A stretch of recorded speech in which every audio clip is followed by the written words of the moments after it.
لله نحمده ونستعينه ونستغفره ونعوذ بالله من شرور أنفسنا ومن سيئات أعمالنا من يهده الله فلا مضل له ومن يضلل فلا هادي له وأشهد أن لا إله إلا الله وحده لا شريك له وأشهد أن محمدا عبده ورسوله يا أيها الناس اتقوا ربكم الذي خلقكم من نفس واحدة وخلق منها زوجها وبث منهما رجالا كثيرا ونساء واتقوا الله الذي تساءلون به والأرحام إن الله كان عليكم رقيبا يا أيها الذين آمنوا اتقوا الله حق تقاته ولا تموتن إلا وأنتم مسلمون يا أيها الذين آمنوا اتقوا الله وقولوا قولا سديدا يصلح لكم أعمالكم ويغفر لكم ذنوبكم ومن يطع الله ورسوله فقد فاز فوزا عظيما أما بعد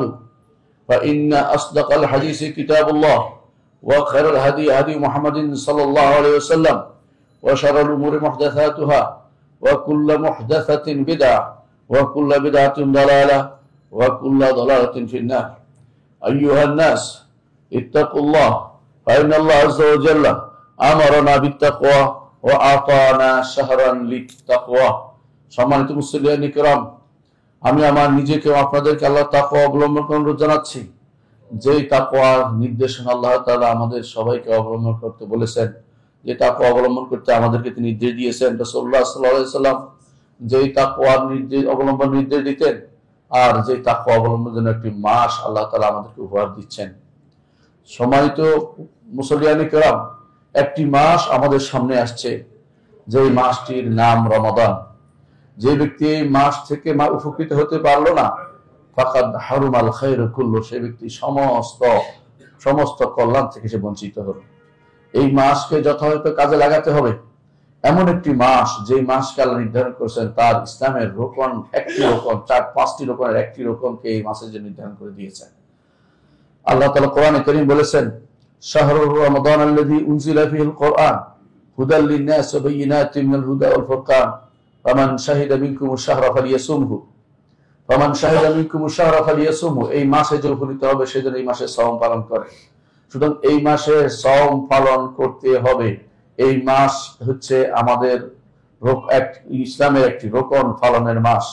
একটি রোকন এই মাসে পালন করতে হয়, আরেকটি মাস আরেকটা হজের 3টি মাসে মিলে আরেকটা রোকন পালন করতে হয়, আর একটি রোকন আছে প্রতিদিন পালন করতে হয়, আর একটি রোকন আছে প্রতিক্ষণে পালন করতে হয়। সুতরাং ইমানদার এগুলি সবসময় খেয়াল রাখে। বছরে একবার যাকাত দিতে হয়, সেটা বছরে একবার, কিন্তু প্রতিক্ষণ পালন করতে হয়, সেটা হচ্ছে ঈমান। প্রতিক্ষণ সেটাকে ঠিক রাখতে হয়। রমাদান মাসে একসাথে ঈমান তাকওয়া সবকিছু এই মাসের জন্য আল্লাহ তাআলা নির্ধারণ করে দিয়েছেন। এই মাসটি আল্লাহ তাআলা আমাদের জন্য দিয়েছেন যাতে করে আমরা ঈমানকে নতুন করে আবার নবায়ন করতে পারি, আমাদের তাকওয়াকে ঝালাই করে নিতে পারি, এবং আমাদের কর্মকাণ্ডকে নতুন করে আবার আল্লাহর জন্য একান্ত করে খালেসভাবে নির্ধারণ করতে পারি। রমাদান এমন একটি মাস, যে মাসের ব্যাপারে আল্লাহ তাআলা কোরআনে কারীম রাসূলুল্লাহ সাল্লাল্লাহু আলাইহি ওয়াসাল্লাম বলেছেন, বুনিয়াল ইসলামু আলা খামসিন, ইসলামের ভিত্তি রাখা হয়েছে 5টি জিনিসের উপরে। শাহাদাতু আল্লা ইলাহা ইল্লাল্লাহ ওয়া আন্না মুহাম্মাদার রাসূলুল্লাহ ওয়া ইকামুস সালাতি ওয়া ইতাউজ যাকাত ওয়া সাওম রমাদান হজ্জুল বাইতি মান ইসতাতা ইলাইহি সাবিলা। এর মধ্যে একটি হচ্ছে এই মাসের জন্য নির্ধারিত। অন্য কোনো মাসে সওম রাখলে হবে না, তবে কাজা হিসাবে ভিন্ন কথা। অন্য কোনো মাসে সওম নেই, এই মাসে আপনাকে সওমটা রাখতে হবে। এর অর্থ হচ্ছে এই মাসটাকে যথাযথ যদি কাজে লাগাতে পারি, আমরা ইসলামের একটি রোকনকে প্রতিপালন করতে পারলাম। এমন একটি মাসে আমরা উপনীত হয়েছি, যেই মাসটিতে আল্লাহ তাআলা কোরআনকে নাজিল করেছেন। আল্লাহ তাআলা বলেছেন, শাহরুর রমাদান আল্লাযী উনজিলা ফীহিল কুরআন, এই মাসে আল্লাহ তাআলা কোরআনকে নাজিল করেছেন। আর কোরআন হচ্ছে হুজ্জাতুল লাকা ওয়া আলাইকা। রাসূলুল্লাহ সাল্লাল্লাহু আলাইহি ওয়াসাল্লাম বলেছেন, তোমার পক্ষে প্রমাণ অথবা তোমার বিপক্ষে প্রমাণ। যে ব্যক্তি কোরআন পড়বে এবং তার উপর আমল করবে, সে ব্যক্তি, ইবনে আব্বাস রাদিয়াল্লাহু আনহু বলেছেন, যে ব্যক্তি দুনিয়াতে কোনোদিন সে ক্ষতিগ্রস্ত হবে না, আখিরাতে কোনোদিন সে হতভাগা হবে না। অর্থাৎ সে দুনিয়া এবং আখিরাতে যদি কোনো সে সফল কাম হতে চায়, কোরআন নিয়ে থাকতে হবে, এবং কোরআনের ব্যাখ্যা হাদিসকেও তাকে মানতে হবে। এই দুটি জিনিসকে যদি কোনো একজন মানুষ তার জীবনের উপজীব্য হিসেবে তৈরি করে, সবসময় কোরআন এবং হাদিস নিয়ে থাকে, সেই ব্যক্তি হচ্ছে সফল কাম। এই মাসে আল্লাহ তাআলা কোরআন নাজিল করে মানব জাতিকে তিনি হেদায়েতের পথ দেখিয়েছেন। এই কোরআন যদি না আসতো, আমরা হেদায়েত পেতাম না। কোরআন আমাদেরকে হেদায়েতের পথ দেখিয়েছেন, কারণ মুহাম্মদুর রাসূলুল্লাহ সাল্লাল্লাহু আলাইহি ওয়াসাল্লাম তিনি ছিলেন তখন হেদায়েতের পথ দেখিয়েছেন, কিন্তু তিনি একটা বাণী রেখে গেছেন কিয়ামত পর্যন্ত তা পড়ে পড়ে মানুষ হেদায়েত প্রাপ্ত হবে। তিনি চলে গেলেও তার হাদিস, তার বক্তব্য রয়ে গেছে, কিন্তু কোরআনে কারীম আল্লাহর বাণী হিসেবে আমাদের কাছে রয়ে গেছে। আল্লাহ তাআলা যখনই কোনো বাণী পাঠিয়েছেন তিনি সেটাকে দিয়েছেন মানব জাতির হেদায়েতের জন্য। সেটা তিনি নামও দিয়েছেন যে এটার নাম হচ্ছে হেদায়েত। তিনি বলেছেন ফাইম্মা ইয়াতিয়ান্নাকুম মিন্নি হুদান ফামান তাবিআ হুদায়া ফালা খাউফুন আলাইহিম ওয়া লাহুম ইয়াহজানুন। তোমাদের কাছে আমার পক্ষ থেকে হেদায়েত যাবে, এই হেদায়েত হচ্ছে তার বাণী। তিনি যদি বাণী না দিতেন জগৎ অন্ধকারে থাকতো। এই অন্ধকার জগৎ আলোকিত হয়েছে আল্লাহর বাণীর মাধ্যমে। আল্লাহর বাণী পড়ে হেদায়েত প্রাপ্ত হয় মানুষ, আল্লাহর বাণী পড়ে অন্ধকার থেকে মুক্ত হয় এবং শয়তান থেকে, শয়তানের শৃঙ্খল থেকে তারা মুক্ত হয়ে যায়। সুতরাং রমাদান কারীম আল্লাহ তাআলা আমাদেরকে দিয়েছেন এই মাসে, তিনি হেদায়েতের জন্য কোরআনে কারীমকে দিয়েছেন। এই মাসটি কত গুরুত্বপূর্ণ আমরা একটু বুঝার চেষ্টা করি। তৃতীয়ত, এই মাসে আল্লাহ তাআলা একটি মাস দিয়েছেন যাতে করে আগেকার লোকেরা বেশি দিন বাঁচতে পারত, আমরা বেশি দিন বাঁচতে পারি না, আমাদের বয়স কম থাকে। এই মাসে আমরা যেন অল্প সময় ইবাদত করে বেশি লাভবান হতে পারি, আল্লাহ তাআলা আমাদেরকে এমন একটি মাস দিয়েছেন, সেটার নাম হচ্ছে লাইলাতুল কদর। এই মাসে এই সুযোগটি শুধু পাবেন, অন্য মাসে এই সুযোগ আপনি পাবেন না। অন্য যে সমস্ত বর্ণনা এসেছে অমুক এটা করলে ওইটা করলে লাইলাতুল কদরের সওয়াব পাওয়া যাবে, এদের অধিকাংশ এই বর্ণনাগুলো দুর্বল।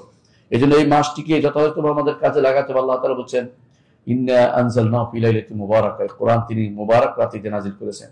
এই মুবারক রাতের ব্যাখ্যা তিনি অন্যত্র দিয়ে বলেছেন ইন্না আনজালনাহু ফি লাইলাতুল কদর, এই কোরআনকে আমরা নাযিল করেছি লাইলাতুল কদর, লাইলাতুল কদর নাযিল করেছি। লাইলাতুল কদর খায়রুম মিন আলফি শাহর, হাজার মাসের চেয়ে উত্তম। 84,000 বছর, 84 বছরের মতো হয়। 84 বছর আপনি বাঁচতে পারবেন না, এত বছর আপনার এক রাতে ইবাদত করে আপনি প্রাপ্ত হয়ে যাবেন।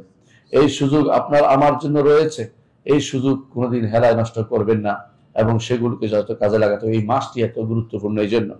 এই মাসে আল্লাহ তাআলা আমাদের জন্য সিয়াম, কিয়াম এবং এই মাসে ঈমান ইহতিসাব, যদি কোনো আমরা আল্লাহর উপর ঈমান যথাযথ ঠিক থাকে এবং সওয়াবের আশা যথাযথ করতে পারি, অবশ্যই আমাদের গুনাহসমূহ ক্ষমা নিতে পারবো। কারণ রাসূলুল্লাহ সাল্লাল্লাহু আলাইহি ওয়াসাল্লাম আমাদেরকে সেটা জানিয়েছেন এবং সেটা দ্বারা আমরা সওয়াব, একদিকে সওয়াব যেমন কামাবো, আরেকদিকে তেমনি গুনাহ খেয়ে আমরা আমাদের পথ থেকে দূরে সরে দিতে পারবো। গুনাহ আমাদের আমল নামা যে গুনাহ লেখা হয় সেগুলিকে আমরা মুক্ত করতে পারবো। এই মাসে আল্লাহ তাআলা জান্নাতের দরজাগুলো খুলে দেন এবং জাহান্নামের দরজাগুলো বন্ধ করে দেন এবং যে সমস্ত শয়তানগুলো খুবই খারাপ শয়তান সেগুলিকে আল্লাহ তাআলা বেঁধে রাখেন। কেন বেঁধে রাখেন? এই জন্য যে এই মাসে জান্নাতের দরজাগুলো খুলে দেন যাতে করে জান্নাতের কাজ যারা করবে তাদের জন্য সেটা সফল হয়ে তারা সহজ হয়ে যায়। জাহান্নামের দরজাগুলো বন্ধ করে দেন যাতে করে জাহান্নামের কাজ যেন কেউ না যায় এবং একজন নেমে আসে, ফেরেশতা বলতে থাকেন ইয়া বাগিয়াল খাইর আকবিল, যে কল্যাণ চায় সে যেন এগিয়ে আসে, আর যে অকল্যাণ করে সেই জন্য নিজেকে অন্য কাজে ব্যস্ত রাখে, অকল্যাণ যেন না করে। সেজন্য এই মাসটি হচ্ছে আপনার আমার জন্য আল্লাহর পক্ষ থেকে একটি বিশাল হাদিয়া। এই মাসে আমাদের কিছু কাজ করতে হবে, কারণ আল্লাহ নিজের জান্নাত খুলে দিয়েছেন, দরজা খুলে দিয়েছেন, ঢুকার চেষ্টা করতে হবে, শুধুমাত্র ঢুকার চেষ্টা করতে হবে। দরজা খুলে দিয়েছেন, জাহান্নামের দরজা বন্ধ করে দিয়েছেন। এই মাসের সম্মানে আমল করবে যারা, তিনি হাদিসে আছে রাসূলুল্লাহ সাল্লাল্লাহু আলাইহি ওয়াসাল্লাম বলেছেন যে তিনি বলতে থাকেন যে আমার বান্দারা হচ্ছে খুব পিপাসা নিয়ে হাজির হবে, তুমি নিজেকে সাজিয়ে নাও। জান্নাতকে তিনি সেভাবে সাজিয়ে নেন আমাদের জন্য।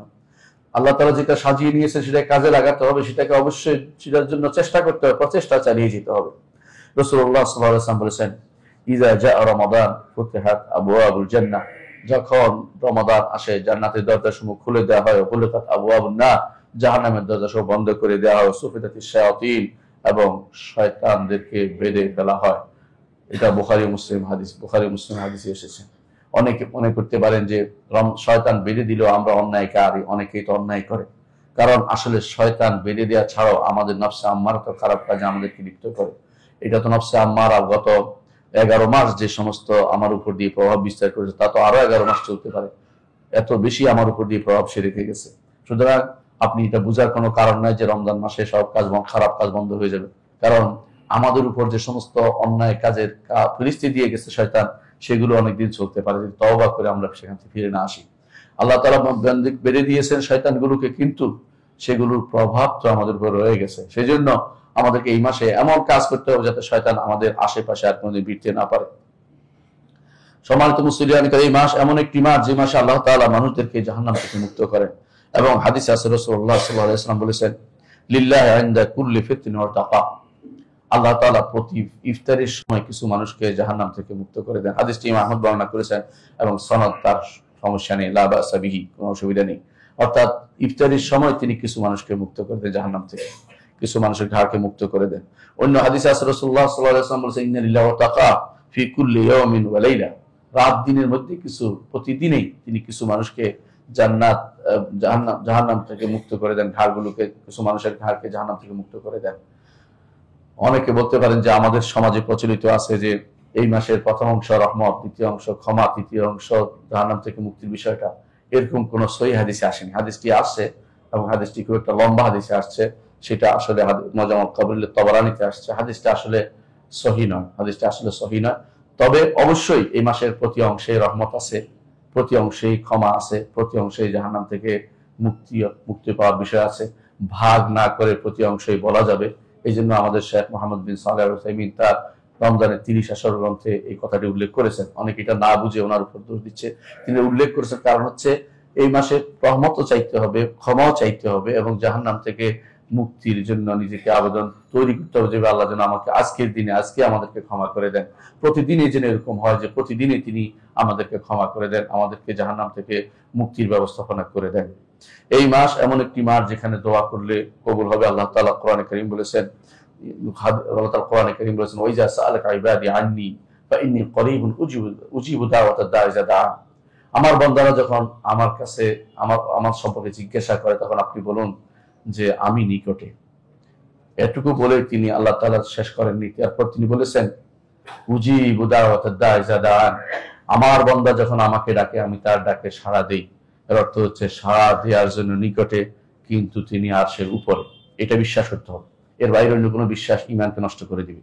কেউ যদি মনে করে যে আল্লাহ তাআলা তার শাহরগের কাছে, এই ভুল সাংঘাতিক মারাত্মক ধরনের ভুল। কারণ আপনি দেখবেন ইমাম তাফসীর ইবনে কাসির রাহমাতুল্লাহ তার তাফসীরে লিখেছেন যেখানে নাহনু আকরাবু মিন হাবিলিল ওয়ারিদ, অথবা কোরআনে কারীমের মধ্যে বলা হয়েছে, কোরআনে কারীমে ওয়া নাহনু আকরাবু ইলাইহি মিনকুম ওয়ালাকিন লা তুবসিরুন।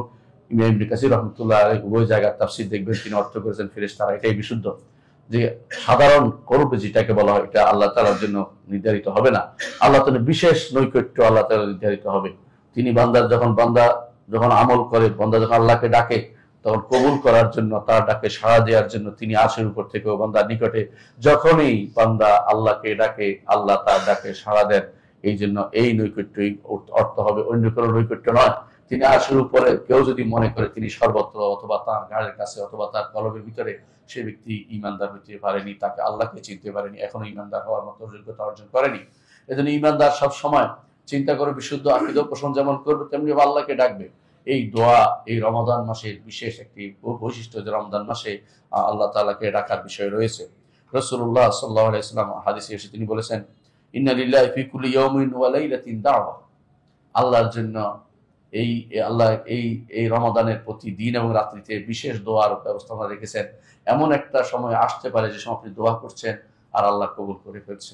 এই জন্য রমাদান মাসে দোয়া করবেন, সব সময় দোয়ার মধ্যে নিজেকে নিরত রাখবেন। বিশেষ করে যে সময় দোয়া করলে কবুল হয়, জাওফুল লাইল, রাতের মাঝখানে অথবা শেষ রাত্রে তাহাজ্জুদের সময় অথবা তারাবির শেষে অথবা সালাত আযান ও ইকামতের মাঝে, এই সময়গুলোতে দোয়া করলে আল্লাহ তাআলা কবুল করেন। এবং সালাতের শেষ বৈঠকে এবং সিজদার মধ্যে এইগুলোতে দোয়া করবেন। রমাদান মাসে এই দোয়াগুলো যেন আপনার থাকে। রমাদান মাস চিন্তা করবেন আমার জীবনে হতে পারে শেষ মাস, এমন হতে পারে যে আমার জীবনে একটা মৌসুম, যে মৌসুমকে আমি নষ্ট করতে পারি না।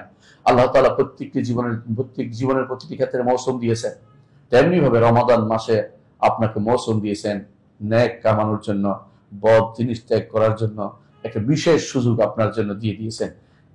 যে ব্যবসায়ী ব্যবসার সময় ব্যবসা করে না, সেই ব্যক্তি লাভবান হতে পারে না।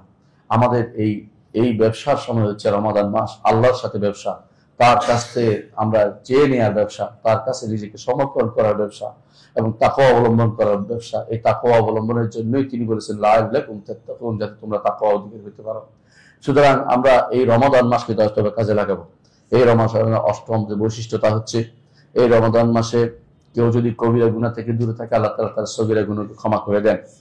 মুহাম্মদ রাসূলুল্লাহ সাল্লাল্লাহু আলাইহি ওয়াসাল্লাম বলেছেন, আস-সালাওয়াতুল খামস ওয়াল জুমআতু ইলাল জুমআ মুকাফফিরাতুন লিমা বাইনাহুন্না ইযা ইজতানাবাতিল কাবায়ের। একজন মানুষ যদি কবিরা গুনাহ থেকে দূরে থাকে তাহলে 5টি সালাত একটার পর একটা গুনাহকে ক্ষমা করে দেয় তার কবিরা গুনাহ। তেমনি এক জুমা থেকে আরেক জুমা গুনাহ ক্ষমা হয়ে যায়।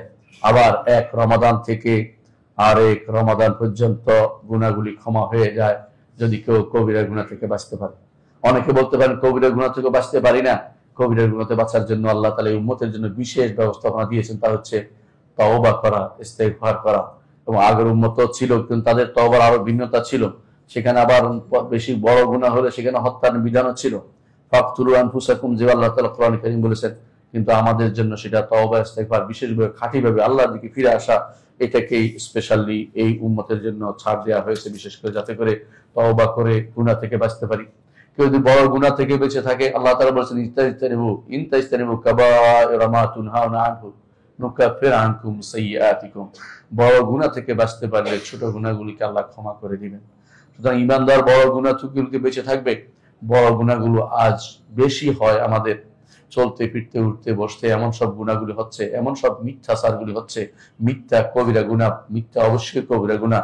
এবং অনেকগুলো কবিরা গুনাহ আমাদের অনেক ভাই করেন, যারা দাড়ি কামান বিশেষ করে প্রতিদিনই কবিরা গুনাহ করে চলেছেন। তাদেরকে বলছি, এরকম অনেকে আছে গান শুনেন, অনেকে আছে হারাম কাজে লিপ্ত আছে, অনেকে আছে মিথ্যা কথা বলে পণ্য বিক্রি করছেন, অনেকে আছে মিথ্যা ছাড়া তার কথা চলে না, টেলিফোনে মিথ্যা বলেন, কথায় মিথ্যা বলেন, মিথ্যা কর্মকাণ্ড, এগুলি সবই কবিরা গুনাহের অন্তর্ভুক্ত।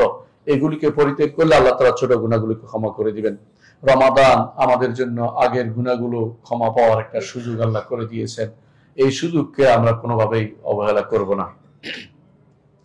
10 নম্বর কাজ হচ্ছে রমাদান মাসে 10 নম্বর ফজিলত হচ্ছে এটা যে এই মাসে যদি কোনো কেউ এই মাসে ইমামের সাথে দাঁড়ায়, ইমামের সাথে দাঁড়ানোর অন্য মাসে কোনো নির্দেশনা দেওয়া হয়নি। অন্য মাসে যদি কোনো কেউ রাতের বেলা এসে কোনো ইমামের সাথে একজন দুইজন দাঁড়ায়, এটাতে নিষেধ নাই, এটা এমনি জায়েজ আছে। পড়া রাসূলুল্লাহ সাল্লাল্লাহু আলাইহি ওয়াসাল্লাম একদিন ইবনে আব্বাসকে তার পাশে দাঁড় করিয়ে সালাত আদায় করেছেন। এর দ্বারা প্রমাণিত হয় যে কোনোদিন যদি কোনো কেউ অঘোষিত ভাবে এসে কারোর সাথে দাঁড়িয়ে যায় নফল সালাতে, তাহলে সেটা রাতের বেলা সেটা বৈধতা আছে, অর্থাৎ যে রাতের বেলা অঘোষিত ভাবে তাহাজ্জুদে পড়তে পারবে। কিন্তু ঘোষণা দিয়ে আমরা তাহাজ্জুদ পড়বো অমুক রাত্রিতে, এই জাতীয় কাজ করা বিদআত, সেটা করতো না মুহাম্মদুর রাসূলুল্লাহ সাল্লাল্লাহু আলাইহি ওয়াসাল্লাম, এটা করতেন না। এই জাতীয় কাজ যারা করে তারা অবশ্যই সেটা পরিত্যাগ করবেন। ঘোষণা দিয়ে কোনো নফল সালাতের এরকম নীতি রাসূলুল্লাহ রাখেননি, কিন্তু রমাদান মাসে রেখেছেন। রমাদান মাসে তিনি এই রাত্রিগুলিতে কিয়ামের ব্যবস্থাপনা করেছেন, তিনি নিজে দাঁড়াতেন, এমনকি তিনি 3 দিন দাঁড়িয়েছেন। তারা সাহাবায়ে কেরাম বললেন যে আমরা ভয় পাচ্ছিলাম যে আমরা ফালাহ পাবো না, ফালাহ তারা বলতো যে সাহারি খেতে পারবো না, এমন অবস্থা আমাদের উপনীত হয়েছে। কিন্তু শেষ পর্যন্ত 3 দিনের পর রাসূলুল্লাহ সাল্লাল্লাহু আলাইহি ওয়াসাল্লাম 4th দিন আর বের হলেন না।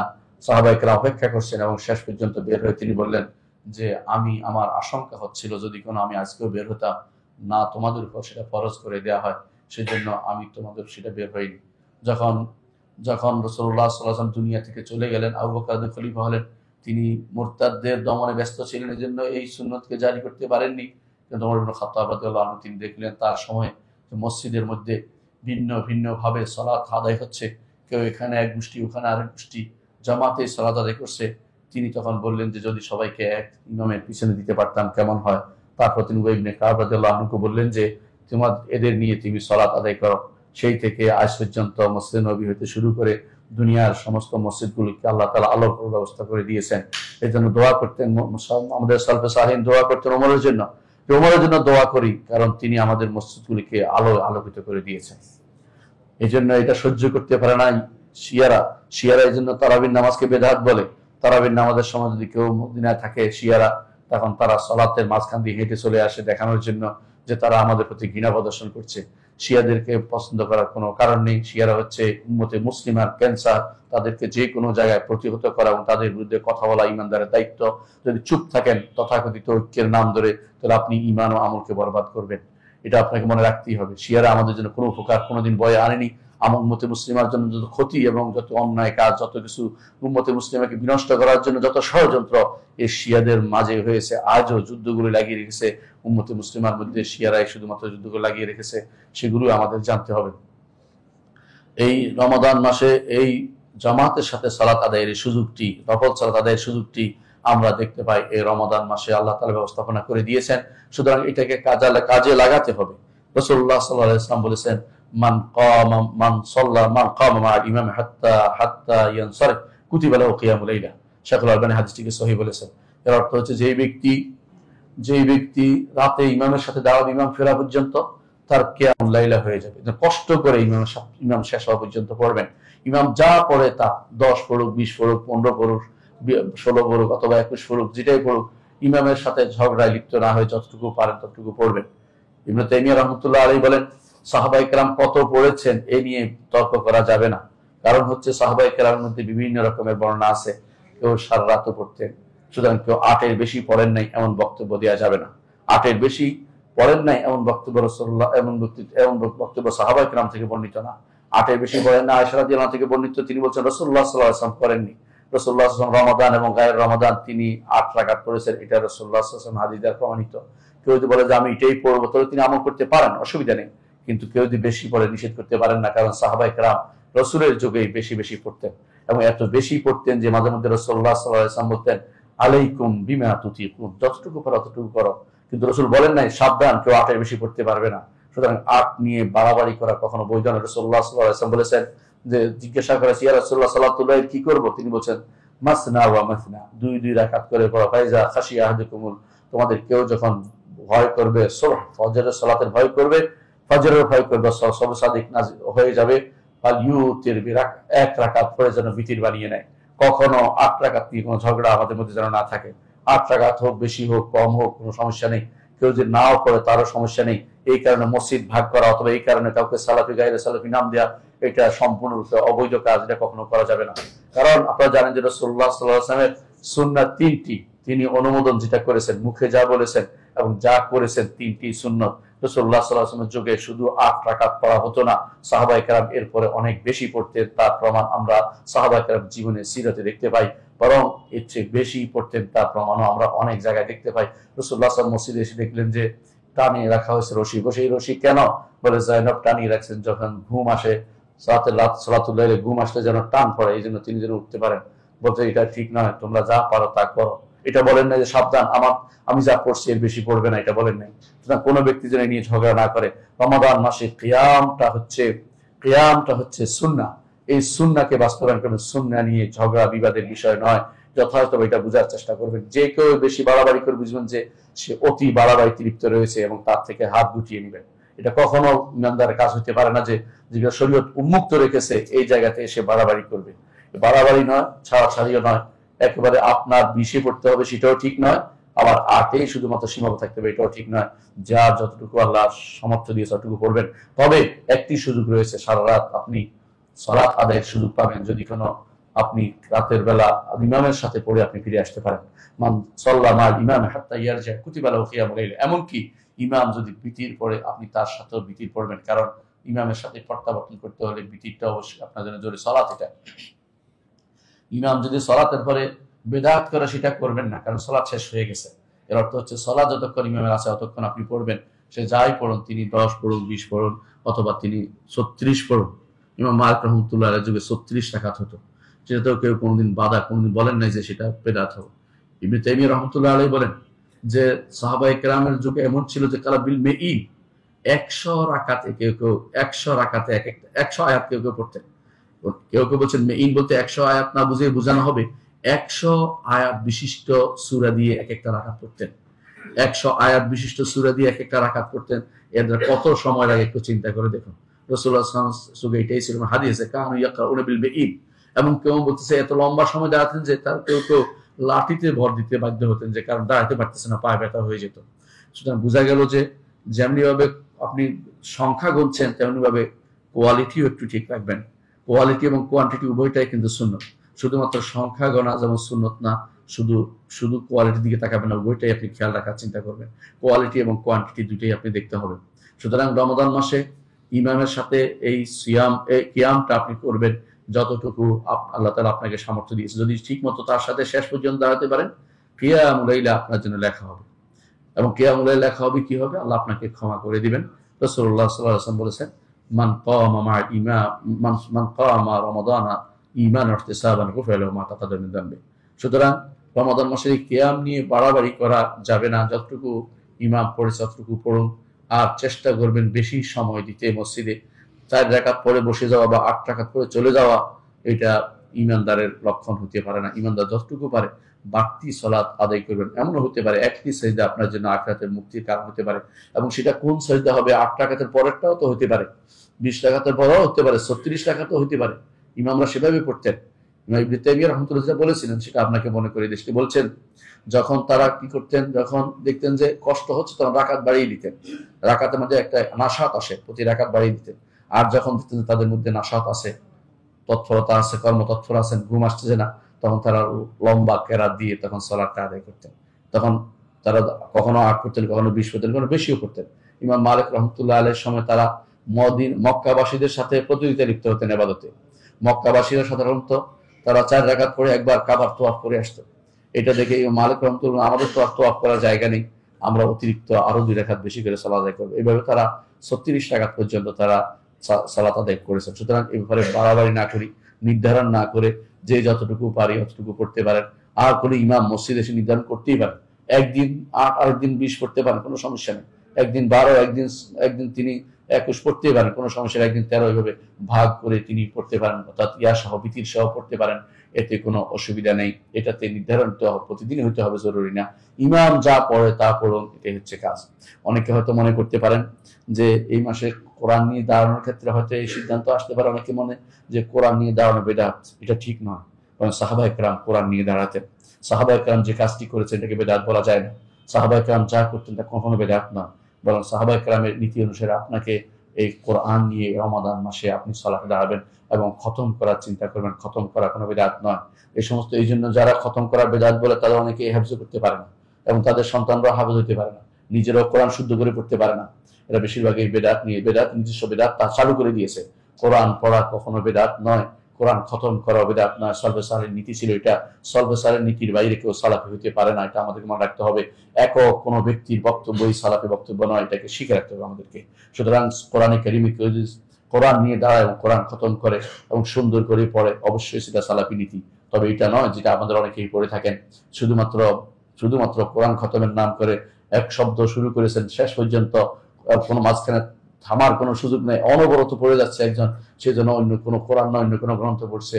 এটা কখনো রাসূলুল্লাহ সাল্লাল্লাহু আলাইহি ওয়াসাল্লাম আদর্শ ছিল না, সাহাবা কেরাম আদর্শ ছিল না। হাজ্জান যে কেরাত আপনার পড়েন, অর্থাৎ শব্দ কেটে কেটে কি পড়ছে কেউ বুঝতে পারেন, শুধু শেষ শব্দ বুঝতে পারছে, এরকম কেরাত আমার আল্লাহ রাসূল সাল্লাল্লাহু আলাইহি ওয়াসাল্লামের সাহাবীদের যুগে ছিল না, সর্বসার নীতি ছিল না, সেটাকেও খেয়াল রাখতে হবে।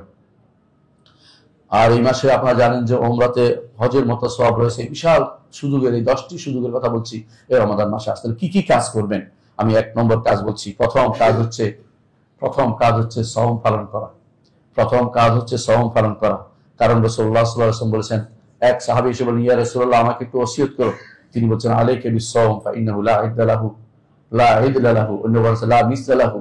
তুমি সওম পালন করো, সওমের মতো আর কোনো কিছু নেই। কারণ সওমে তো আর কোনো কিছু নেই, কারণ সওমের মাধ্যমে একজন মানুষ ইয়াদাউ তাআমাহু ওয়া শারাবাহু, খাবার এবং পানীয় ছেড়ে দেয়, প্রবৃত্তিকে নিয়ন্ত্রণ করতে পারে, এবং সে পরিপূর্ণভাবে এমন কাজ করে আল্লাহ তাআলা যেটাকে বলে ইখলাসের একটা পরাকাষ্ঠা দেখাতে পারে। কারণ আপনি গোপনে খেয়ে ফেললে সওমটা তো আর হলো না, গোপনে কিছু পান করে সওমটা তো আর হলো না। সওম যদি হতেই হয় যে কোনো মূল্যে আপনাকে খাবার পানীয় এবং অন্য একটি কাজ থেকে বিরত থাকতেই হবে। সুতরাং আপনি তো বুঝতেই পারছেন যে এখানে এই সওমের মতো আর কোনো কিছু হতে পারে না।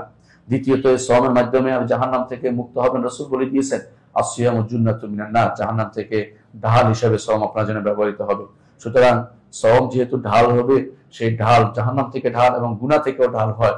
সওম গুনাহ করতে পারবেন না, যখনই হাত বাড়াবেন মনে হবে যে এই কাজটি করতে পারো না, আমি সওম। কেউ যদি ঝগড়া করে আপনি উত্তর দিতে পারবেন না, বলবেন যে আমি তো সওম, আমি তো সওম পালনকারী, আমি তো উত্তর দিতে পারছি না। সেজন্য সওম আপনার জন্য নিজেই একটি বড় ধরনের কাজ। এই জন্য আল্লাহ রাসূল সাল্লাল্লাহু আলাইহি ওয়াসাল্লাম বলেছেন, হাদিসে কুদসিতে আল্লাহ তাআলা বলেন, বনি আদমে যা করে এটা তার জন্য একান্তভাবে নির্ধারিত হয়ে যায়, তার সব লেখা হয়ে যায়, কি করছে তার সব নির্ধারিত।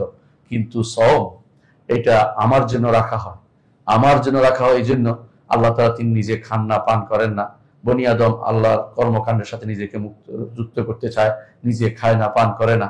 এই জন্য আস-সাওমু লি ওয়া আনা আজজি বিহি, আমি সেটার জাযা হব। আলেমগণ বলে থাকেন, অর্থ হচ্ছে ফেরেশতারা সেটার জবাব উত্তর কাজে কি লিখবে।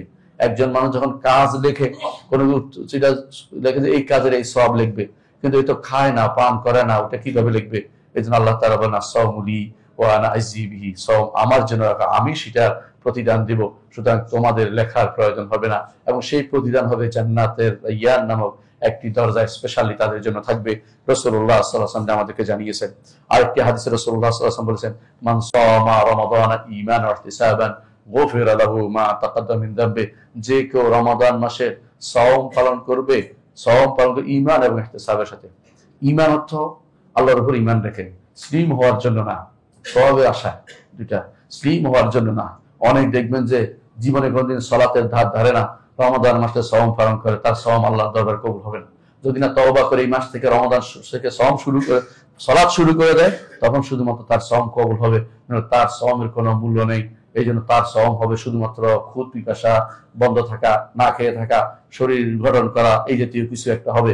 তার সাওম কোনোদিনই আল্লাহর দরবারে কবুল হবে না। যে ব্যক্তি সালাত আদায় করে না, তার কোনো সাওম হবে না। এই জন্য সালাত আদায় করতে হবে সবার আগে, আর সাওম পালন করতে হবে তারপরে। এই জন্য ঈমানান ওয়া ইহতিসাবান, সওয়াবের আশায় করতে হবে। সওয়াবের আশা করতে হচ্ছে আপনাকে অবশ্যই আগের কাজ আগে করতে হবে। যেমন আগের কাজ হচ্ছে লা ইলাহা আশহাদু আল্লা ইলাহা ইল্লাল্লাহ মুহাম্মাদুর রাসূলুল্লাহ থাকতে হবে আপনাকে। দ্বিতীয়টা হচ্ছে আপনাকে সাওম পালন করতে হবে। এরপরে গিয়ে আপনার যদি কোনো সময় আসে রমাদান মাস, তখন সাওম পালন করতে হবে। রমাদান সালাত নাই, তার সাওমের কোনো মূল্য নেই, একটুও কবুল হবে না, আল্লাহর দরবারে সেটার কোনো মূল্য নেই। এই জন্য অবশ্যই ঈমান ও ইহতিসাবের সাথে সাওম পালন করতে হবে। দ্বিতীয় যে কাজটি করতে হবে, তা কিয়াম করতে হবে। রমাদান মাসের কিয়াম করতে হবে। আল্লাহ তাআলা কোরআনে কারীম বলেছেন, আল্লাযীনা ইয়াবিতুনা লিরাব্বিহিম সুজদান ওয়া কিয়ামা, যারা তাদের রবের জন্য রাতের বেলা দাঁড়িয়ে থাকে সিজদা এবং কিয়াম অবস্থায়। দাঁড়িয়ে থাকলে হবে, এর অর্থ হচ্ছে সালাত পালন করে। এটার নাম হচ্ছে তাহাজ্জুদ। ওয়া মিনাল লাইলি ফাতাহাজ্জাদ বিহি নাফিলাতাল লাক আসা আন ইয়াবআসাকা রাব্বুকা মাকামান মাহমুদা। রাতের বেলা তাহাজ্জুদ পালন করা এটা নেককার বান্দারাই শুধু পারে, অনেকেই পারে না। যারা একবার মজা পেয়ে গেছে তারা ছাড়তে পারে না, আর যারা মজা পায়নি তারা সেটাকে সেটার জন্য উঠতে পারে না। আল্লাহ যাকে পছন্দ করেন তাকে শুধুমাত্র রাতের ইবাদতের জন্য একান্তভাবে নির্ধারণ করে নেন। এই জন্য একান্তভাবে নির্ধারণ করলে কাউকে কোনো বলবেন না, গোপন রাখবেন। সর্বসাধারণ অনেকেই ইবাদত করতেন, তার স্ত্রীও জানতে পারতো না কখন উঠে গেছে, কখন ইবাদত করছে। সেরকম অবস্থা রাখবেন, বলে দেওয়ার জন্য নয়, একান্তভাবে আল্লাহ আপনাকে পছন্দ করেছেন, তার অভিষেকে তার সাথে কথা বলার জন্য গোপনে তার সাথে কথা বলবেন, এই সুযোগটা আল্লাহ দিচ্ছেন। কারণ শেষ রাতে আল্লাহ তাআলা নেমে আসেন নিকটতম আসমানে। তিনি যেভাবে নেমে আসার উপযুক্ত সেভাবে নেমে আসেন, তো অবশ্যই তিনি আরশের উপরেই থাকেন। তার নেমে আসা আমাদের নেমে আসার মতো নয়, একটা ঈমানদার বিশ্বাস করে। নেমে আসে তিনি বলতে থাকেন, হাল মিন মুস্তাগফিরিন ফাগফির লাহ, এমন কেউ কি আছে আমার কাছে ক্ষমা চাইবে, আমি তাকে ক্ষমা করে দিব। এমন কেউ কি আছে আমার কাছে কিছু চাইবে, আমি তাকে দেব। এমন কেউ কি আছে আমার কাছে দোয়া করবে, আমি তার দোয়া কবুল করব। সেজন্য রমাদান মাসে এই সুযোগটি আমরা নিতে পারি। প্রথম রাতে ইবাদতের মাধ্যমে যেটা হয় সেটাও তাহাজ্জুদের আরেক নাম তারাবি। তারাবি, তাহাজ্জুদ, কিয়ামুল লাইল, সালাতুল লাইল একই জিনিস, কোনো পার্থক্য নেই। প্রথম রাতে পড়লে তারাবি বলে, শেষ রাতে পড়লে তাহাজ্জুদ বলে, এগুলো কোনো পার্থক্য নেই। এই জন্য অনেকে মনে করে থাকেন যে হারামাইন শরীফে 8 রাকাত 10 রাকাত পড়া হয়, এতে মহা খুশি এক একজন। খুশি হওয়ার কিছু নেই। শেষের 10 দিনে তো বেশি পড়া হয়। এরা শেষের দিন বেশি পড়ে, মনে রাখবেন যে বেশি দিয়ে পড়তেছে অর্থ ছিল জায়েজ মনে করে তারা। কম পড়ার জন্য বিভিন্ন কারণে তারা এখন কম পড়ছে, হতেই পারে। একসময় বেশি পড়তো, আবার যদি কোনো আরো কম পড়ে, এটা কোনো দলিল হয় না। দলিল হবে কোরআন এবং সুন্নাহর আমল। এবং তারা যে শেষ 10 দিন বেশি পড়ে সেটা তো বলেন না, শেষ দিন বেশি পড়ে এটা কি বলবেন? তারাবি তাহাজ্জুদ একই সালাত। এই জন্য ওমর ইবনে খাত্তাব রাদিয়াল্লাহু আনহু বলেছেন যে নি'মাতুল বিদআতু হাযি, কত সুন্দর এই সুন্দর পরিকল্পনা হচ্ছে এটা। এই বিদআত তো লুগাবি বিদআত, অর্থাৎ এটা কোনো শারঈ বিদআত নয়। শারঈ বিদআত হয় নতুন কিছু বানালে, এরা বানানো অর্থাৎ এই পদ্ধতিতে আমি যে মসজিদটাকে আলোকিত করে দিলাম কত সুন্দর হলো, এটাকে তিনি বিদআত হিসেবে বলছেন।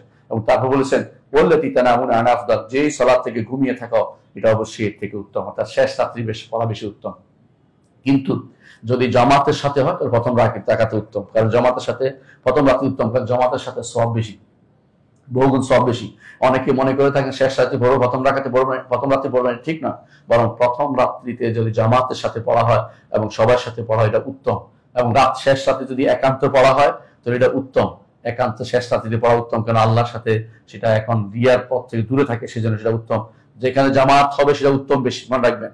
যেহেতু জামাত হয় এই জন্য প্রথম রাত্রিতে পড়া উত্তম। এটা আমাদের শেখ আব্দুল মোহসেন আব্বাদ হাফিজাহুল্লাহ মুসলিম নবীতে আমাদেরকে সেটা জানিয়েছেন। আমি প্রশ্ন করার পরে সেটি একজন প্রশ্ন করেছেন, হয়তো আমি প্রশ্ন করেছিলাম মনে নেই, তিনি সে উত্তর এভাবে দিয়েছেন যে জামাত যেহেতু হয় সেখানে পড়াটাই উত্তম শেষ রাত্রি পড়াচ্ছে, অর্থাৎ শেষ রাত্রি একাকি পড়াচ্ছে, জমাতে যদি পড়ার সুযোগ যেহেতু আছে সেটা উত্তম বেশি হবে। অন্য সময় এইভাবে যেহেতু জামাতের সিস্টেম নেই, এই জন্য শেষ রাত্রিতে পড়া উত্তম, সবসময় শেষ রাতে পড়া উত্তম। কিন্তু জমাত রমাদান মাসে শুধুমাত্র তারাবির গুরুত্ব রয়েছে, এটাকে গুরুত্বের সাথে নিতে হবে। এটা বাদ দিয়ে ঘরে শেষ রাত্রিতে পড়বো এই সিস্টেমে যাবেন না। শেষ রাতে অতিরিক্ত পড়তেই পারবেন, শেষ রাতে যদি কোনো কেউ ইমাম সাথে পড়ে গেছেন সেটা আরো পড়ছেন, কোনো সমস্যা নেই। ইমাম সাথে আপনি বিতির পড়েন নাই, বিতির পড়ে রেখে চলে গেছেন, যে ঠিক না, বিতির পড়ে যাবেন, শেষ রাতে অতিরিক্ত পড়লে আবার বিতির পড়তে হবে, জরুরি না। কারণ এই যে আলু আখিরা সালাতুন আল বিতর মিনাল লাইল, এটা হচ্ছে আমরে ইস্তিহবাব, মুস্তাহাব নির্দেশ, এটা তো ফরজ না যে আমাকে বিতির সব শেষেই করতে হবে, কোন ফরজ না। সুতরাং আগে বিতির করলেও পরে ইচ্ছা করলে 2-4 রাকাত উঠে পড়া যায়। বিশেষ করে যখন সেহরির জন্য উঠবেন তখন আপনি 2 রাকাত 4 রাকাত পড়তে পারবেন। আপনার খাবার তৈরি হওয়া পর্যন্ত 2টি রাকাত পড়েন, হয়তো এমন হতে পারে এই 2টি রাকাত আপনার জীবনের জন্য মরণের দিকে ঘুরিয়ে দিবে, আল্লাহ তাআলা আপনার জন্য জান্নাতকে নির্ধারণ করে দিবেন। সেজন্য কিয়ামত অবশ্যই করবেন। রাসূলুল্লাহ সাল্লাল্লাহু আলাইহি ওয়াসাল্লাম স্ত্রী আয়েশা রাদিয়াল্লাহু আনহা এই অবশ্যই করবেন। রাসূলুল্লাহ সাল্লাল্লাহু আলাইহি ওয়াসাল্লাম স্ত্রী আয়েশা রাদিয়াল্লাহু আনহা বলছেন যে একজনকে ওসিয়ত করছেন, তুমি কিয়ামুল লাইল ছাড়ো না, কারণ মুহাম্মদুর রাসূলুল্লাহ সাল্লাল্লাহু আলাইহি ওয়াসাল্লাম তিনি কিয়ামুল লাইল ছাড়তেন না, অথচ তার আগের পরের সকল গুনাহ আল্লাহ ক্ষমা করে দিয়েছেন। এই এক ব্যক্তি যার আগের পরে সকল গুনাহ আল্লাহ ক্ষমা করে দিয়েছেন, তিনি হচ্ছেন মুহাম্মদুর রাসূলুল্লাহ সাল্লাল্লাহু আলাইহি ওয়াসাল্লাম। আর এক দলের ব্যাপারে বলা হয়েছে, ইরমালু মা শি'তুম ফাকাদ গাফারতু লাকুম, তোমরা যা ইচ্ছে তা করো, তোমাদের ক্ষমা করে। তারা হচ্ছে বদরেরা।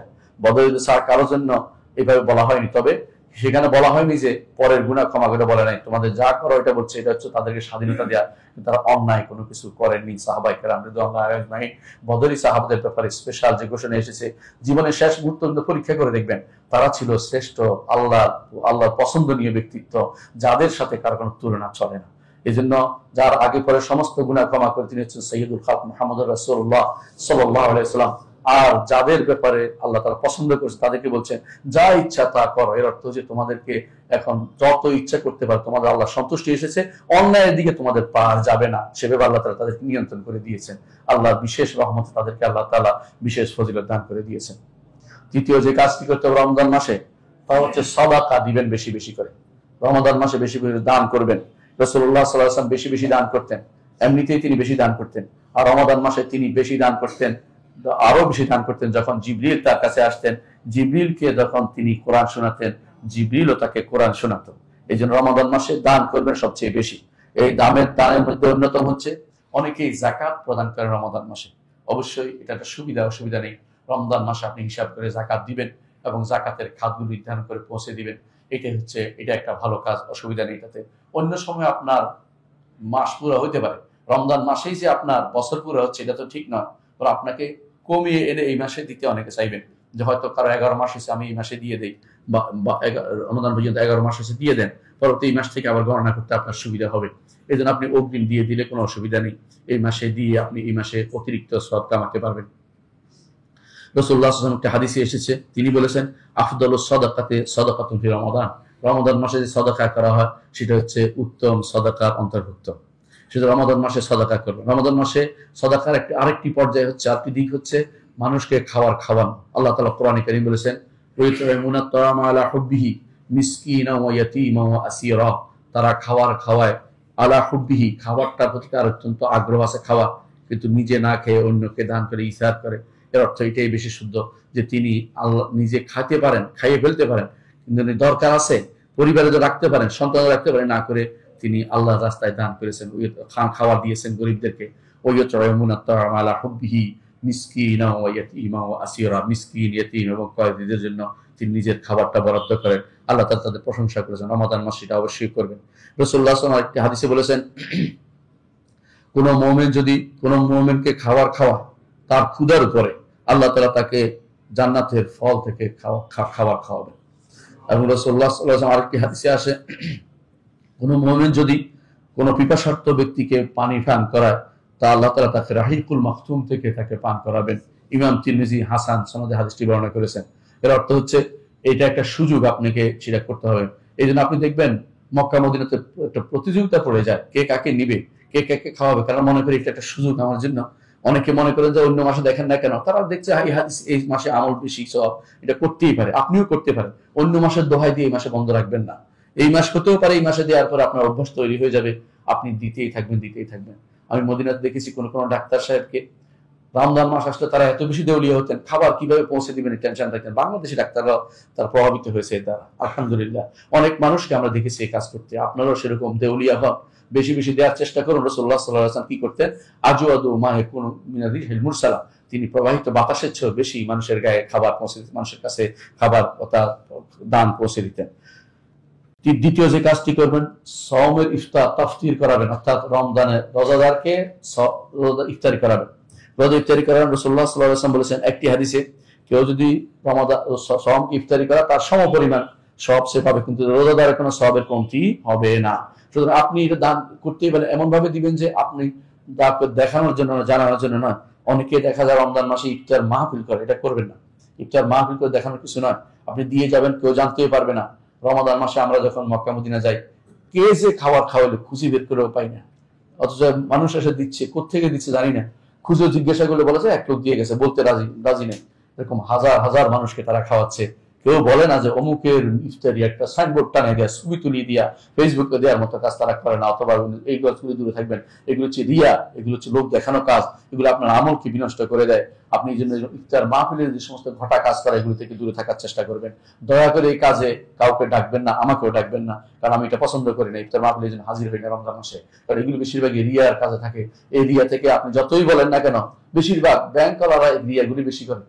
ব্যাংকের যারা ওদেরকে খাওয়ায় কি জন্য? যাতে করে পরবর্তীতে ব্যাংকে মানুষ আসে। এটা তো আল্লাহ দিন দিয়ে দুনিয়া কামানোর বুদ্ধি, আর কিছুই না।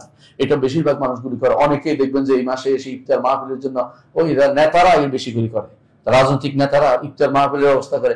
নিজে রোজা রাখছে কিনা আল্লাহ জানে, কিন্তু ইফতার মাহফিল করার জন্য খুব ব্যস্ত হয়ে পড়ে। এমনকি অনেকে দেখানোর জন্য আবার এতিমখানায় যায় ইফতার করে, বোঝানোর জন্য আমি এতিমের সাথে ইফতার করছি। এতিমের ইফতারের দরকার নেই, এতিমের টাকা দেওয়া দরকার। প্রতি মাসে তাকে যথাযথ দিন শিক্ষা দিয়ে তাকে প্রতিপালন করা দরকার।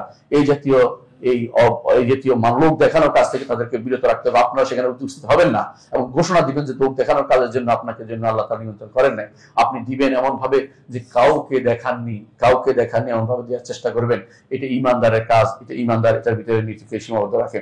অন্য একটা হাদিসে রাসূলুল্লাহ সাল্লাল্লাহু আলাইহি ওয়াসাল্লাম বলেছেন, কেউ যদি রমাদান মাসে রোজাকে ইফতার করা, তো তার গুনাহসমূহ ক্ষমা হয়ে যাবে এবং তার ঘাড় আল্লাহ তাআলা জাহান্নাম থেকে মুক্ত করবেন।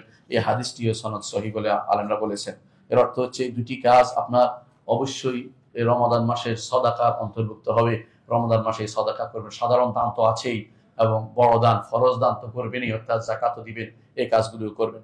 4 নম্বর যে কাজটি করবেন রমাদান মাস, হচ্ছে কিরাআতুল কোরআন, কোরআন তিলাওয়াত করবেন। এর আগে শুনেছেন রমাদান মাসে নাজিল হয়েছে যেহেতু কোরআন, আপনার জন্য দায়িত্ব হচ্ছে কোরআনের মাস, কোরআন নিয়ে থাকবেন।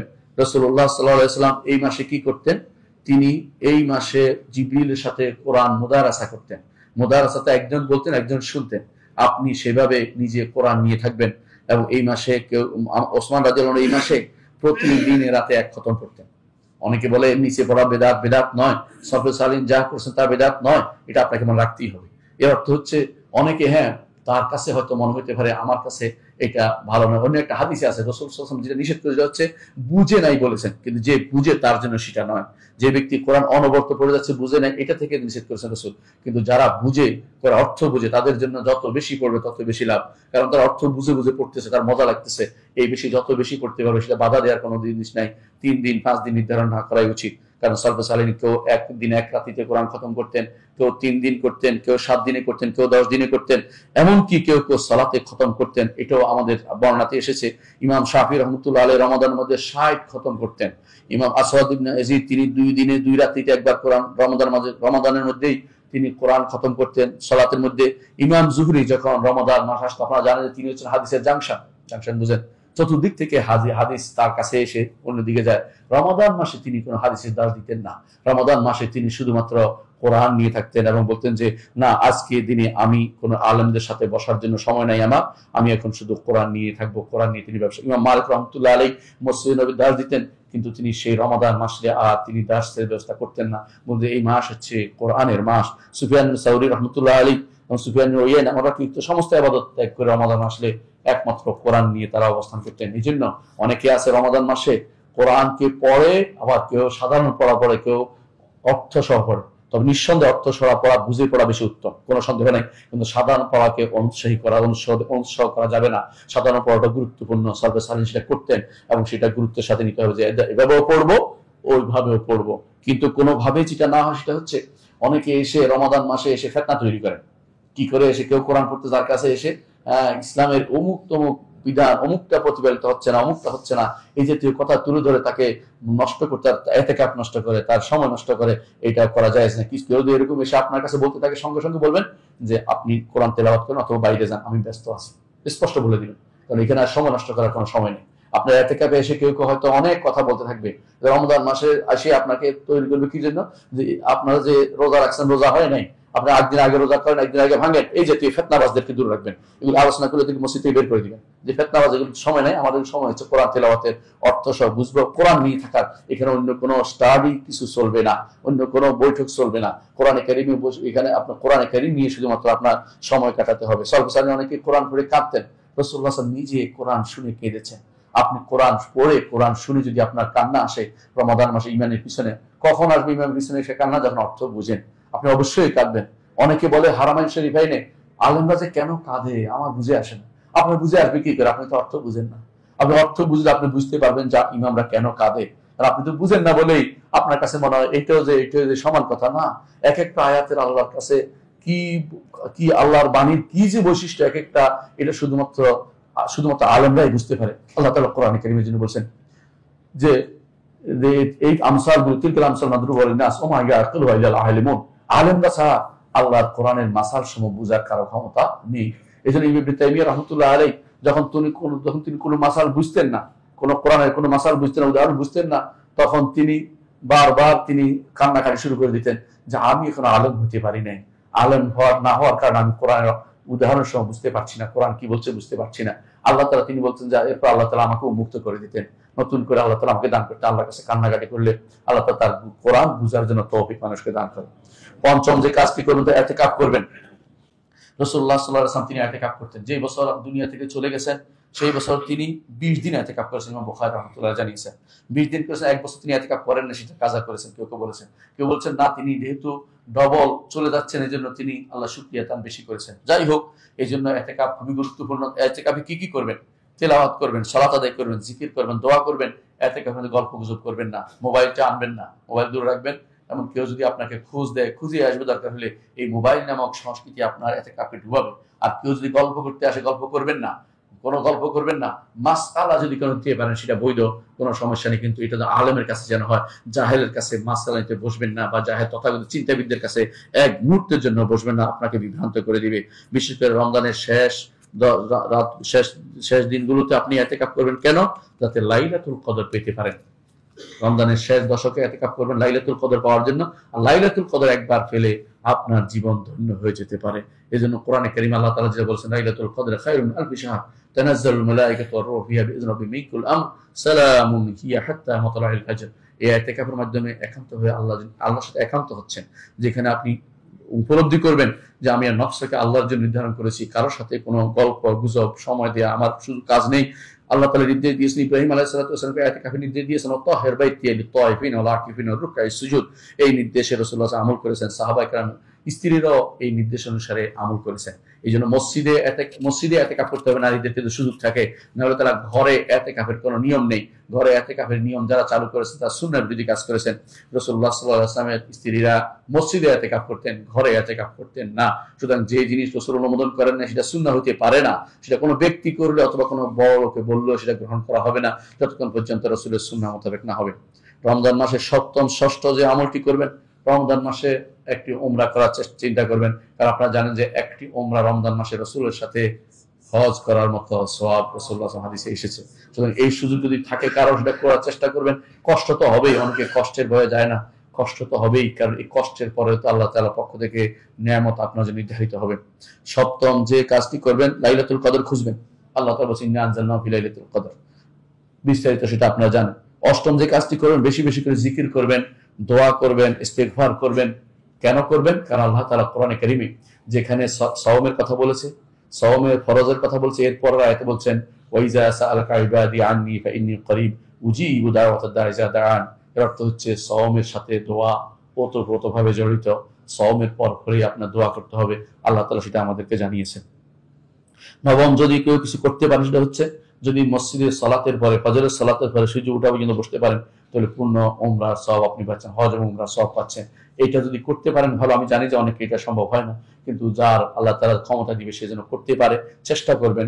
যেহেতু রাতের বেলা যদি কেউ ঘুমিয়ে থাকেন, দিনের বেলায় সময়টুকু অল্প সময়, হয়তো 1 ঘন্টা 2 ঘন্টা যদি কোনো আপনি কাটাতে পারেন, কেরাতুল কোরআনে কাটাবেন, বাকি সময়টা আপনি সালাত পড়ে তারপর যেতে পারেন, তাহলে প্রতিদিন একটা হজ একটা উমরার সওয়াব আপনি অর্জন করতে পারবেন। আর 10 নম্বর কাজ হচ্ছে সালাতুর রহিম। এই মাসে অবশ্যই রহিমের সালাতুর রহিম করবেন। সালাতুর রহিম হচ্ছে আপনার আত্মীয়তার সম্পর্ক বজায় রাখা। সালাতুর রহিম যেটা আত্মীয়তার সম্পর্ক, অনেক মাস হয়েছে আপনি অনেকের সাথে যোগাযোগ করেননি, অনেক কিছু করেন। দুনিয়ার এখন বর্তমান যে অবস্থা দাঁড়িয়েছে, অনেকে বাবা মার খোঁজ নিতে পারে না, আত্মীয় স্বজন খোঁজ নিতে পারে না। রমজান মাসে অবশ্যই যেন আপনার এই কাজটি আপনি অব্যাহত রাখবেন। তাদের সাথে যে কাট আপ হয়ে গেছে সম্পর্কটা, সেটাকে অবশ্যই পূর্ণতা দেওয়ার চিন্তা করবেন। আর এই রমাদান মাসের কাজগুলো যে করবেন, একমাত্র ঈমান ওয়া ইহতিসাবান, আল্লাহর উপর ঈমান এনে এবং সওয়াবের আশা করে করবেন, লোক দেখানোর নিয়তে নয়, অথবা ঈমান বিশুদ্ধ নাই এমন কাজ করে এই কাজগুলো সবগুলিও করেন, একটাও কবুল হবে না। ঈমানটাকে পরিশুদ্ধ করতে হবে এবং আমলটাকে আল্লাহর জন্য খালেস করতে হবে। ঈমান শুদ্ধ এবং বিশুদ্ধ এবং পরিশুদ্ধ ইখলাসের সাথে যে ইখলাসের যে আমলগুলি করেন, আল্লাহ তাআলা ইনশাআল্লাহ কবুল করবেন। আকুলু কাওলি হাযা ওয়াস্তাগফিরুল্লাহ লি ওয়া লাকুম লিসাইরিল মুসলিমিন ফাস্তাগফিরু ইন্নাহু হুয়াল গফুরুর রাহিম। ইন্নাল হামদালিল্লাহ নাহমাদুহু ওয়া নাস্তাঈনুহু ওয়া নাস্তাগফিরুহ ওয়া নাউযু বিল্লাহি মিন শুরুরি আনফুসিনা ওয়া মিন সাইয়্যাতি আমালিনা। মান ইয়াহদিহিল্লাহু ফালা মুদিল্লা লাহু ওয়া মান ইউদ্লিল ফালা হাদিয়া লাহু। ওয়া আশহাদু আল লা ইলাহা ইল্লাল্লাহ ওয়াহদাহু লা শারীকা লাহু ওয়া আশহাদু আন্না মুহাম্মাদান আবদুহু ওয়া রাসূলুহু। সম্মানিত মুসলিয়ানি کرام, বলছিলাম রমাদান মাসের কর্মগুলির ব্যাপারে। আরেকটি কর্ম এবং দুটি কর্ম, একটা পড়া একটি ছাড়া, দুইটা জিনিস বলবো। আরেকটি কর্ম হচ্ছে রমাদান মাসের শেষে এসে যাকাতুল ফিতরের বিষয়টা গুরুত্ব দিবেন। কেন গুরুত্ব দিবেন? যাকাতুল ফিতর রমাদান মাসের আমল না হলেও রমাদান মাসের শেষ 2 দিনের মধ্যে যাকাতুল ফিতর দেয়া সরফে সারি নীতি ছিল, যাতে করে ঈদের সময় তারা জিনিসপত্র কিনতে পারতেন। আব্দুল্লাহ ইবনে ওমর রাদিয়াল্লাহু আনহু রমাদান মাস শেষ হওয়ার 2 দিন আগ থেকে তিনি যাকাতুল ফিতর প্রদান করতেন। যাকাতুল ফিতর প্রদান করার জন্য নেসাব পরিমাণ মাল হওয়া জরুরি না, এটা আপনাকে মনে রাখতে হবে। যার ঈদের দিনে নিজের চলার মতো সামর্থ্য আছে, অতিরিক্ত সম্পদ আছে, যেটা দিয়ে যাকাতুল ফিতর দিতে পারে, সেটা দিয়ে সে যাকাতুল ফিতর দিবে। এজন্য এই যাকাতুল ফিতর সবাইকে ভাগ করে দিবেন, পৌঁছে দিবেন। যাকাতুল ফিতর খাবার দিয়ে দিবেন, রাসূলের সুন্নাত আদায়ের জন্য। এটা গুরুত্বের সাথে নিবেন। অন্য কোনো কাজ যতই জায়েজ তৈরি করা এক কথা, আর রাসূলের সুন্নাহ মোতাবেক আমল করা আরেক কথা। এটাকে আপনি খেয়াল করবেন। যাকাতুল ফিতর প্রদান করবেন শেষে। হ্যাঁ, যদিও যাকাতুল ফিতর ওই সময় আসে যখন ঈদের চাঁদ উঠে যায়, কিন্তু অগ্রিম দিতে পারবেন, যাতে করে যা উপকারী হয় মানুষের। ইমাম আবু হানিফা রাহমাতুল্লাহ আলাইহি সেটাকে রমজানের শুরু থেকে দেওয়া বৈধতা দিয়ে বলেছেন। বৈধ বলেছে, তাদের উপকারে আসে, রমজানও তাদের কাজে লাগে। কিন্তু আমরা সুন্নাহ মোতাবেক বলবো, যেহেতু সালফে সালিহিনের কাজ ছিল। আব্দুল্লাহ ইবনে ওমর রাদিয়াল্লাহু তিনি বলতেন 2 দিন আগ থেকে অর্থাৎ ঈদের 2 দিন আগ থেকে তারা দেওয়ার ব্যবস্থাপনা করে, যাকাতুল ফিতর দেওয়ার ব্যবস্থা করবেন। আর আরেকটি কাজ করে হলো পরিত্যাগ করা। পরিত্যাগ কি করবেন? রাসূলুল্লাহ সাল্লাল্লাহু আলাইহি ওয়াসাল্লাম বলেছেন, মান লাম ইয়াদা কাওলা যুর ওয়া আমালা বিহি ফালাইসা লিল্লাহি হাজাতুন আন ইয়াদা তাআমাহু ওয়া শারাবাহু। খারাপ কথা এবং খারাপ কাজ যদি ছেড়ে না দিতে পারেন, জাহলা এবং মূর্খতা ছেড়ে দিতে না পারেন, তাহলে আপনার খাবার পানীয় ত্যাগ করার মধ্যে কোনো উপকার নেই। এই জন্য এই কাজগুলি পরিত্যাগ করতে হবে। খারাপ কথা এবং খারাপ কাজ কি হতে পারে? সমস্ত গুনার কাজ খারাপ কথা এবং খারাপ কাজ। খারাপ কথা দিয়ে হয়, মিথ্যা কথা খারাপ, কাউলা জুর, মিথ্যা কথা, মিথ্যা কাজ। বসে বসে রাতে টিভি দেখা, বসে বসে হারাম জিনিস দেখা, ওই হাতের মধ্যে মুঠের মধ্যে লইয়া হারাম জিনিস দেখা, অথবা পর্নোগ্রাফিতে আসক্ত হওয়া, অথবা কোনো নারীর দিকে তাকিয়ে থাকা, কোনো হারাম কাজের কোনোটাকে বাদ দেয় নাই। ছোট্ট একটি কথা, যে কেউ হারাম কথা এবং হারাম কাজ ত্যাগ করতে না পারে, মিথ্যা কথা মিথ্যা কাজ ত্যাগ করতে না পারে, সেই ব্যক্তি তার রোজা পিপাসা ছেড়ে দেওয়ার মধ্যে কোনো লাভ নেই, উপকার সে পাবে না। রমাদান উপকার পেতে হলে এই কাজগুলো ছেড়ে দিন। এই মাসে হতে পারে, এই মাসে আপনি টিভি বন্ধ করেছেন, আর কোনোদিন সেটা খোলেননি। এমন হতে পারে টিভিটা ভেঙেও ফেলেছেন, কারণ এমন এক জিনিস যা বিক্রি করলো সওয়াব নাই, গুনাহ ছাড়া বিক্রিও করা যায় না। সুতরাং এটা থেকে দূরে থাকবেন, এটাকে একেবারে বন্ধ করে দিন। এমন হতে পারে আপনার সন্তানকে এই মাসে তৈরি করেছেন যে কোনোভাবেই সে আর অ্যান্ড্রয়েড সেট নিবে না, এরকম তৈরি করে ফেলুন, এটা আপনার জন্য উপকারী। পরকালের জন্য উপকারী, আপনার আখিরাতের জন্য এটা নাজাতের কারণ হতে পারে। আল্লাহ আমাদেরকে বুঝার তৌফিক দান করুন। আলা ওয়া সাল্লু আলা সাইয়্যিদিল বাশারিয়া মুহাম্মদ ইবনে আব্দুল্লাহ কামা আমara আল্লাহু আযza ওয়া জাল্লা ফি কিতাবিহি وثنى بملائكة المسبحة القدس وثلث بكم أيها المؤمنون فقال تعالى مخبرا وآمرا إن الله وملائكته يصلون على النبي يا أيها الذين آمنوا صلوا عليه وسلموا تسليما وقال النبي صلى الله عليه وسلم من صلى عليه مرة صلى الله عليه بعشرا اللهم صل على محمد وعلى آل محمد كما صليت على إبراهيم وعلى آل إبراهيم إنك حميد مجيد اللهم بارك على محمد وعلى آل محمد كما باركت على إبراهيم وعلى آل إبراهيم إنك حميد مجيد اللهم ارض عن الخلفاء الراشدين ابي بكر وعمر وعثمان وعلي وعن سائر الصحابه والتابعين رضوان الله عليهم اجمعين اللهم اغفر لنا ولاخواننا الذين سبقونا بالايمان ولا تجعل في قلوبنا غلا للذين امنوا ربنا انك رؤوف رحيم اللهم اغفر لنا اجمعين। আল্লাহ আমাদের সবাইকে আপনি ক্ষমা করে দিন। আল্লাহ আমাদের সবাইকে আপনি রমজান পাওয়ার তৌফিক দান করুন। আর রমজান থেকে সর্বোচ্চ উপকৃত হওয়ার তৌফিক আমাদের দান করুন। আর রমজানের সমস্ত আমলগুলি করার তৌফিক দান করুন। আল্লাহ আমাদেরকে আপনি সমস্ত আমল কবুল করুন। রমজান আমলগুলি কবুল করুন। আল্লাহ আমাদের আমলকে রিয়া মুক্ত করে দিন। আল্লাহ আমাদেরকে হারাম কাজ, হারাম কথা থেকে দূরে থাকার তৌফিক দান করুন। আর রমজান মাস আমাদের জন্য পরিবর্তনের মাস হিসেবে আল্লাহ আমাদের জন্য কবুল করুন। আমাদের রমজানের পরে আরো ভালো হয়ে যেতে পারি তৌফিক আমাদের দান করুন।